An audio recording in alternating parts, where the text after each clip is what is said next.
Stress is so hard to handle, and for women, it can be even more difficult to manage. So, to give us some tips and tricks to make life a bit easier for us is Danielle Sori Kubicek, a primary care physician assistant at WakeMed.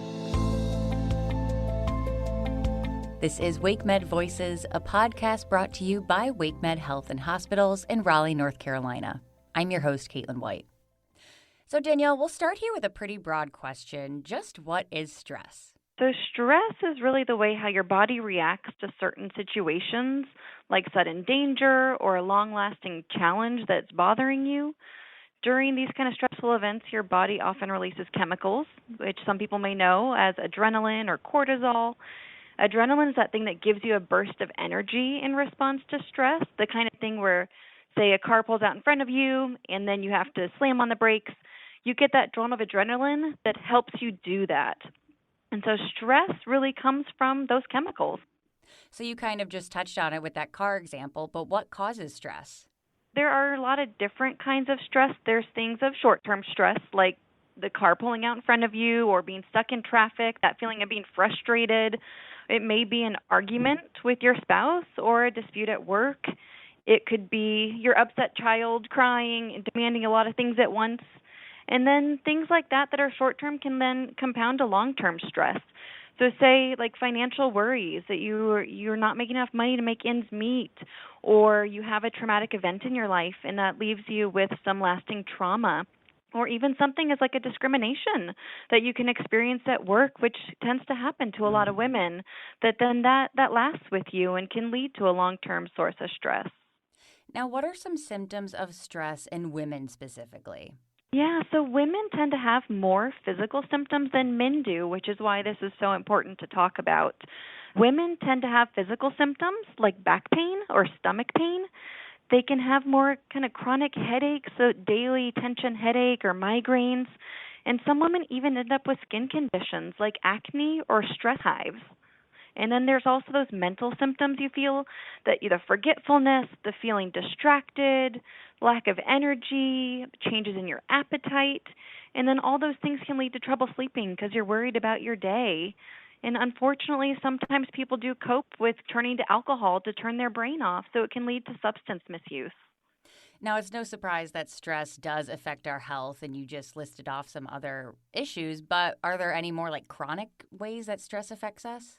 Yeah, so women tend to end up with this long-term stress, which unfortunately can lead to depression and anxiety. These mood disorders are more common, unfortunately, in women than men. And these kind of stress in women tends to be, like I mentioned earlier, these long-term kind of headaches and migraines, like chronic health problems that women then have to deal with. Tension headaches are really common in women. And then, as I said, depression and anxiety. Women have increased risk of depression and anxiety, so much so that even in this past year of pandemic, when people are isolated and so stressed as a whole, women are still twice as likely than men to have symptoms of depression or just kind of depressed mood. Women are also more likely to have IBS, and so that's a condition called irritable bowel syndrome, which is due to stress, unfortunately, that people get so worried that their stomach ends up kind of feeling so nauseous, or you have diarrhea, and women get that so much more than men, unfortunately. And then lastly, that stress of being kind of your way of coping can sometimes be overeating, and so women can end up with more obesity due to stress than men, because that cortisol, that hormone of long-term stress, stays in your body and can unfortunately lead to people overeating and then storing more fat on them. And as we all know, obesity in and of itself has so many health conditions. And so women are more predisposed to these sort of chronic health conditions when they deal with stress on a daily basis. And what can someone do to manage their stress and try and keep it under control? There are certainly short-term things. So say you're dealing with the acute anxiety of a car pulling out in front of you or an argument, you can take some deep breaths. Trying to focus on your breathing can slow it down, relax your body, calm your mind. That can be as simple as just kind of taking a few long, deep breaths, or it can be something more focused, something called square breathing, where you inhale for 4 seconds, hold for 4 seconds, blow out for 4 seconds and hold for 4 seconds. That can calm you down because you're focusing on something other than the stressor in your life, and also kind of focuses your mind, calms your body. You can stretch, so just relaxing your muscles, stretching can make you feel less tense. And lastly, you can try and keep a journal, kind of writing down your thoughts, things that are triggering you. A great tool for that is a gratitude journal, where you can write down 3 things you're grateful for that day, and it can help you handle the acute stressors better. Other things kind of in terms of stress management as a whole, so these long-term stressors that we all have in our lives, things to kind of reduce your stress level in general are things like daily exercise, trying to do that physical activity to relax your muscles and boost your mood. Exercise releases endorphins, and that helps you keep kind of those happy chemicals that you want to feel better.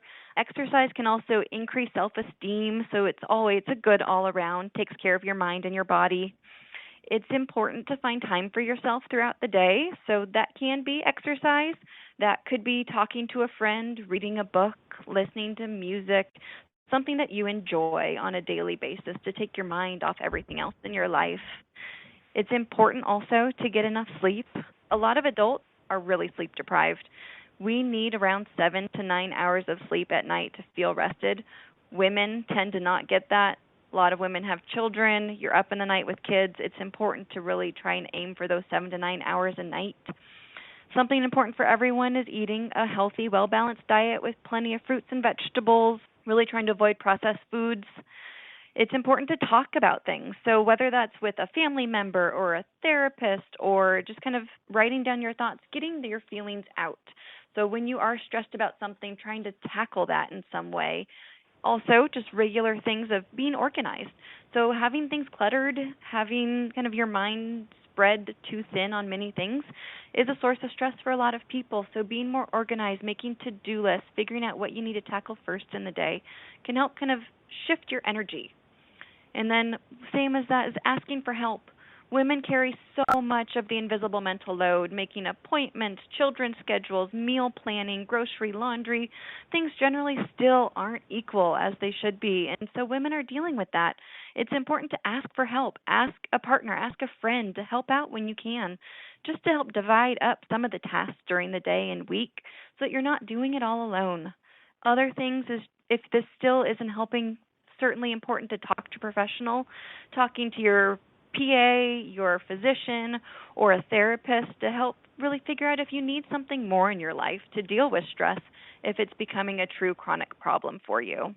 Absolutely. Well, some great tips here, Danielle. Is there anything else you'd like to add before we wrap up? I would say it's really important to carve out some time for yourself each day. If there's one thing you can do, it can be as little as 15 minutes, but find time for yourself, making sure that you can have a bit of decompression time, boost your mood, just to allow you to give things back to everyone else around you, because so many women really do take care of others before themselves, and it is important to find some time for yourself and take care of yourself every day. Absolutely. I feel like we definitely don't turn in words as women enough. We really don't. And I'm guilty of it too. It's really Same. hard, but it's so important. Well, thank you for these tips today, Danielle. So important these days to keep our stress under control. To learn more about WakeMed Primary Care, please visit wakemed.org. And thank you for listening. I'm Caitlin White with WakeMed Voices, brought to you by WakeMed Health and Hospitals in Raleigh, North Carolina.